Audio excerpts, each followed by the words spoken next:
안녕하세요. 애보국수TV입니다. 오늘은 고 이병철 삼성회장의 인상 깊었던 7가지 순간들에 대해서 알아보겠습니다. 7위입니다. 이병철 회장은 국가 경제 성장에 큰 역할을 했는데요. 자세한 부분은 이후에 더 세세하게 다루다 보니 간략하게 먼저 다루어 보겠습니다. 그렇기 때문에 영상 끝까지 확인해주세요. 이 회장은 사업보국이라는 신념을 바탕으로 경영했는데요. 이는 기업을 통해 국가와 사회에 인류에 공헌하고 봉사한다는 의미입니다. 그렇기에 그는 정미소 사업, 모직 사업, 물산 사업과 의료, 교육, 언론이 발전에 앞장섰고 전자제품 사업과 반도체 사업에 진출하게 되면서 좁은 시각으로는 수출을 통한 경제의 발전이 있고 넓은 시각으로 보면 생산품의 보급화를 통해 물가를 낮추며 민생의 안정에 이바지했습니다. 6위입니다. 삼성은 한화하고 돈독한 관계를 지속적으로 유지해오고 있습니다. 이병철 회장과 김종희 회장의 돈독한 사이가 이어져 오고 있는 것이라고 봐도 되는 것인데요. 김종희 회장의 깍듯한 성격으로 둘은 친분을 유지하며 이 회장이 경영에 조언을 해주었고 이후 김 회장이 사망하고 그의 아들인 김승연 회장이 취임했을 때도 이건희 회장이 도움을 주었고 반대로 이재용 회장의 경영 수업을 위해서 김승연 회장을 방문하여 도움을 받았습니다. 이후 김승연 회장의 장남인 김동관 씨 또한 이재용 부회장에게 경영 조언을 자주 얻는 등의 행보를 보이며 두 가문은 끈끈한 우정을 이어오고 있습니다. 다음은 애플의 스티브 잡스와의 일화입니다. 80년대 초에 스티브 잡스는 한국에 방문하여 이병철 회장을 만나게 되는데요. 이때 스티브 잡스는 이미 PC를 넘어 태블릿을 구상하고 있던 단계였다고 합니다.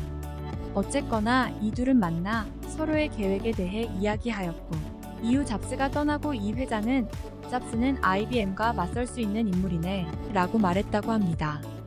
그 후 약 30년이 지나고 삼성과 애플이 스마트폰 사업을 두고 세계적인 경쟁을 하는 기업이 되는 만큼 엄청 중요한 사건이지 않나 싶습니다. 5위입니다. 이병철 회장에게는 많은 자식들이 있는데요. 그 중에서도 막내 딸인 신세계의 이명희 회장을 엄청 아끼는 것으로 유명합니다.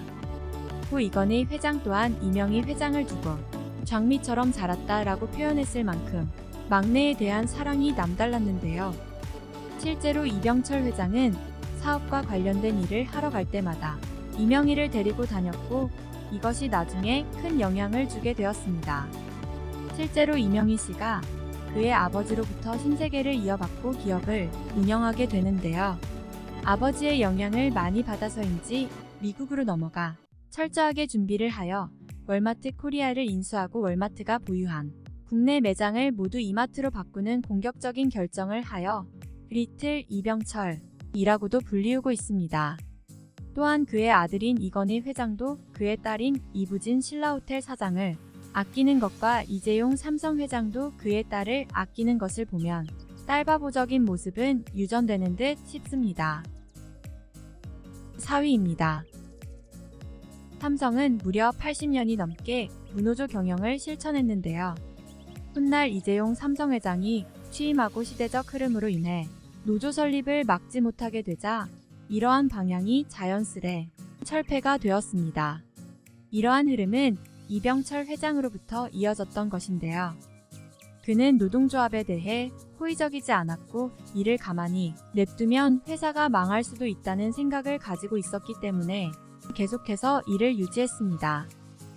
이것이 어떻게 보면 미래에 대한 해안이었던 것이 당시 라이벌이었던 정주영 회장 역시 노조에 대해서 비판적으로 바라봤으나 노조가 설립되는 것을 허용하고 말았습니다.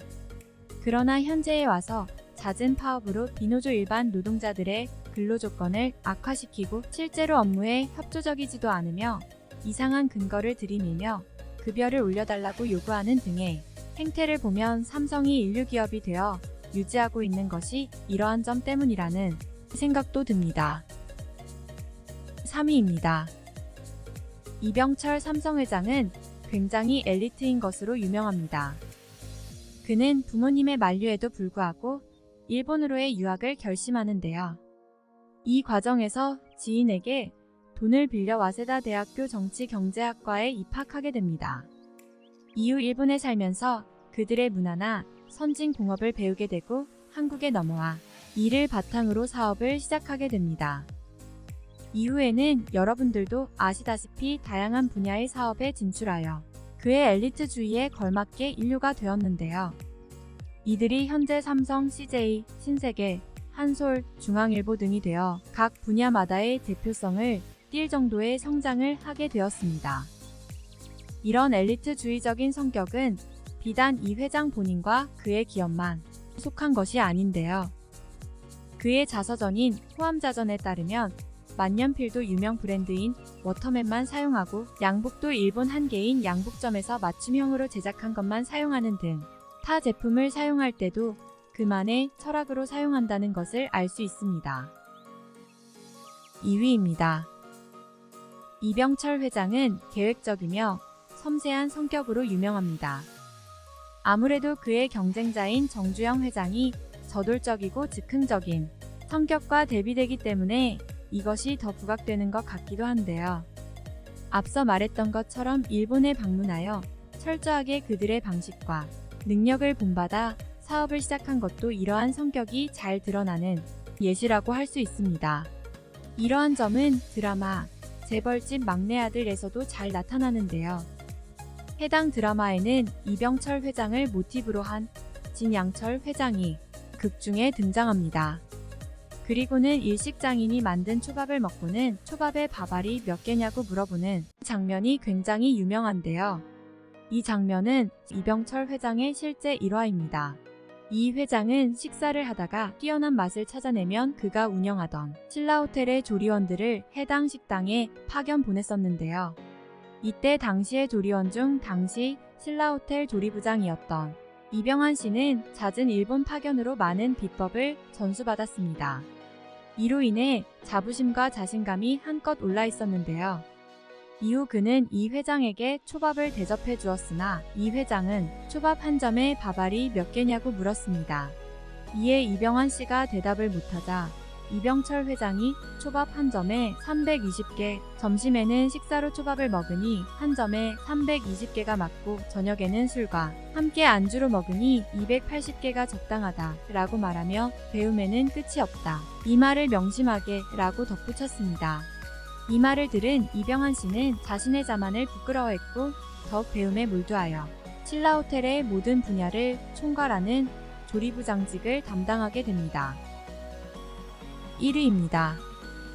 이병철 회장은 앞서 말했던 것처럼 주의 깊은 스타일이기도 하지만 준비가 제대로 갖추어진다면 추진력 있게 밀고 나가는 스타일이기도 합니다.